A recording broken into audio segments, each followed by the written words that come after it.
Okay, hello guys. So our next video ay talagang kakaiba to.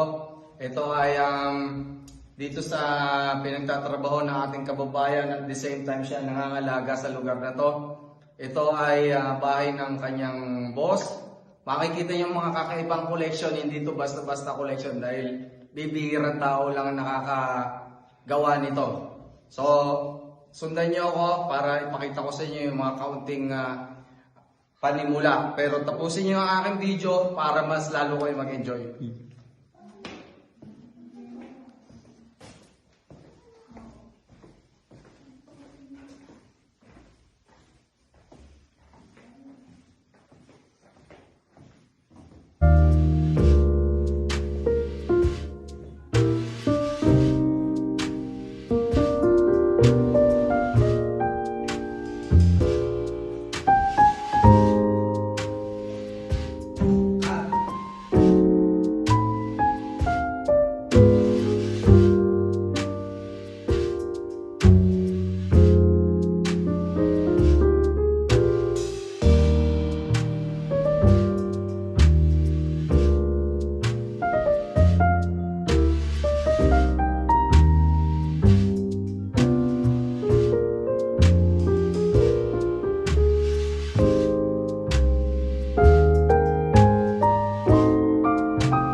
Ito guys, tignan nyo ha. Ito pala isang pader pa lang to. Hindi mo alam paano niya naipon to at kung paano niya kinuha, pero nakaka-amaze talaga, nakakamangha. So, silipin natin, no? Pakita ko sa inyo. Palitan muna natin to kung pansamantala. Hiramin lang natin sa may-ari, babalik din natin. Yan, nakita nyo, ang gaganda eh. Sabitan pa lang ng sombrero, puro sungay na oh. Tapos dito, isipin nyo kung paano niya hinuli yan. Ilang taon, paano niya ginawang collection yan. So, makikita nyo, may mga year pa, yan, oh. May mga pangalan. Tapos ito, look at this. Tingnan nyo na may usap, buhay na buhay. Para bang hindi siya para bang kahit matagal na panahon na, buhay na buhay pa rin yung itsura niya. So, iikot pa natin yung ibang loob ng bahay na to, and then para makita natin yung iba pa nilang collection. So, watch out for the next clip. Salamat!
So guys, dito naman sa kabilang side, talagang kakaiba makikita nyo. Talagang kahit ako, sa sarili kong mga mata, hindi ako makapaniwala na may mga ganitong tao pala na, ewan ko kung paano ko i-explain, mabuta pa, sundan nyo ako, papakita ko sa inyo.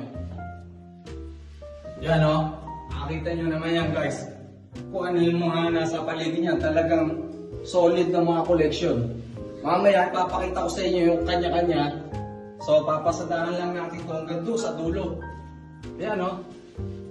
Ang gaganda, kita yung mga ulo ng usa. Tapos, mayroon pang pato.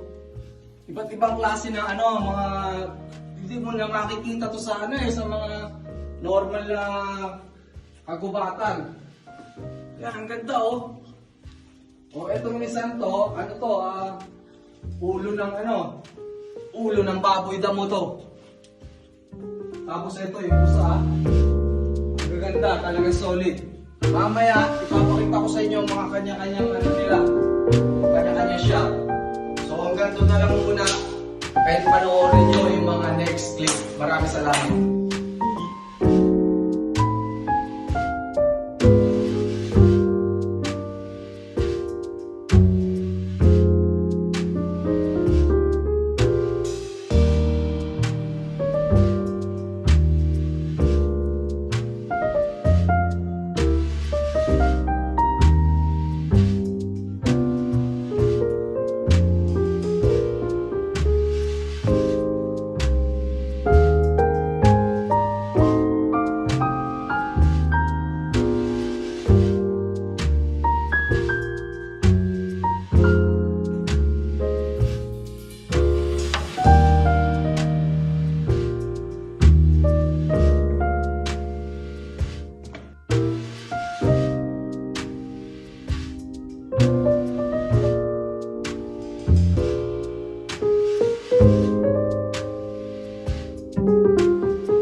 So guys, ito makikita nyo is genuine na balat ng Pax. Pax talaga yan, oh.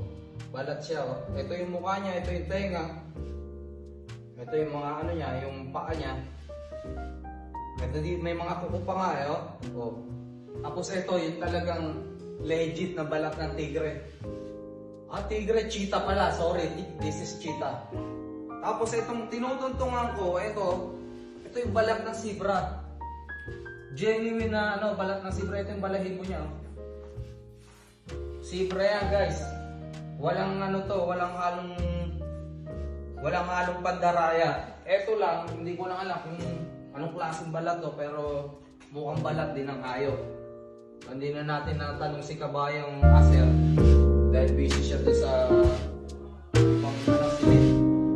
So yun lang. Hindi. Putin pa natin yung ibang loob ng bahay na to.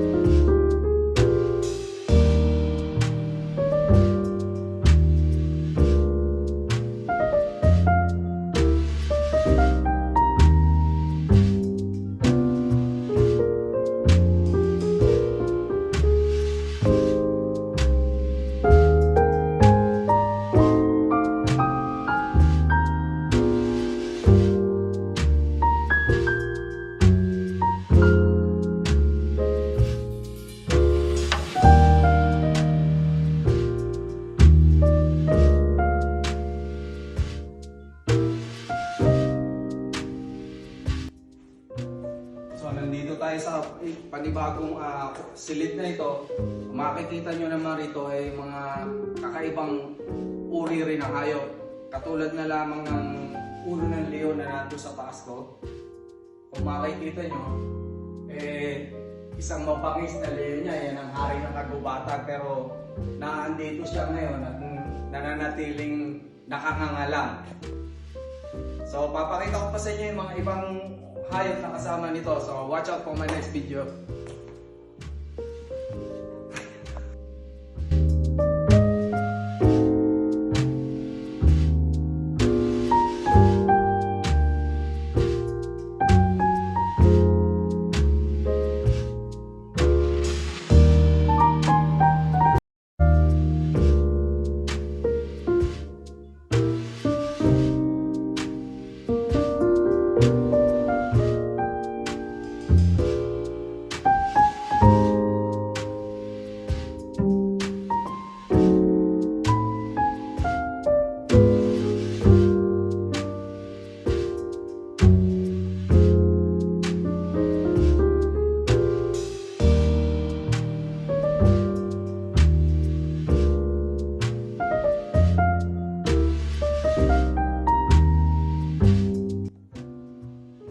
guys, no? Tignan nyo yung ano. Ito naman is skull o bungo ng elepante.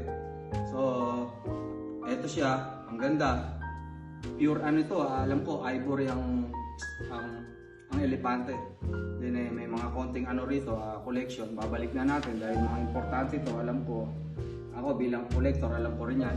So, yung mga sungay nito, yung mga ivory, andito lang. Papakita ko sa inyo. Sundan nyo ako. Isipin nyo, isipin nyo na lang yung sungay. Malaki pa sa akin. Ayan o. Ito yung mga ginagawang bola ng bilyar eh. Ito yung sungay ng elepante. O, di ba? Ang ganda. Sa mga museum ko lang nakikita to, pero ito ay bahay ng isang kolektor.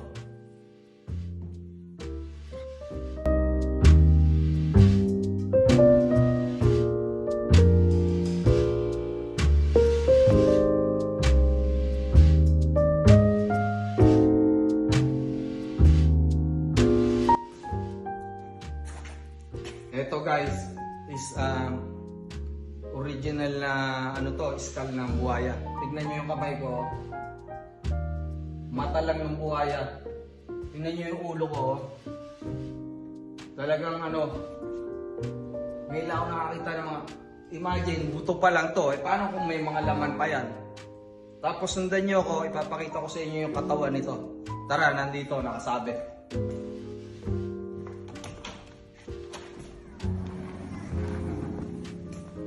So sa taas nito, makikita nyo yung katawan ng buhaya na yon. Ayun o, nasa taas o. Yan yung balat niya. O yan, okay? So yan guys. So enjoy my video. Nandito tayo sa farm. Dito pa rin tayo sa Madrid. So, shoutout nga pala sa ating videographer, kay Insan Joel Bandakan.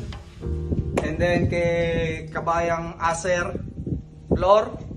Siya yung nangangalaga dito sa lugar na to. So, maraming salamat at tayo inimbitahan niya rito. So, thank you very much. And have a nice day.